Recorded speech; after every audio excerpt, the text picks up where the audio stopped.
Il-25 edizzjoni tal-Festival Internazzjonali tan-Nar waslet fit-tmiema b'finali grandjuża fil-Port il-Kbir fil-Belt Valletta il-ħamis filgħaxija.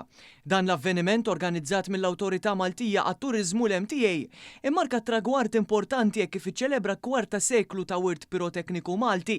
L-edizzjoni ta' din is-sena kienet waħda rekord b'8 timijiet li ħadu sehem fil-kompetizzjoni berba jikkompetu f'kull lejl. Fost dawn kien hemm parteċipanti ġodda minn diversi pajjiżi, inklużi kumpanija mill-Kanada, żvilupp illi wessa l-firxa tal-festival lil mill-Ewropa.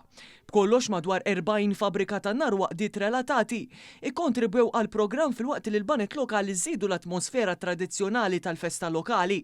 Wara żewġ ilieli kompetittivi li saru fil-Belt Valletta fl-20 u l-25 ta' April ġew imħabbra ir-rebbieħa tal-edizzjoni speċjali. Fl-ewwel post ikklassifikat l-Għaqda tan-nar San Sebastian ta' Ħalqormi, segwita minn St. Andrews Band Fireworks Factory ta' Ħalluqa.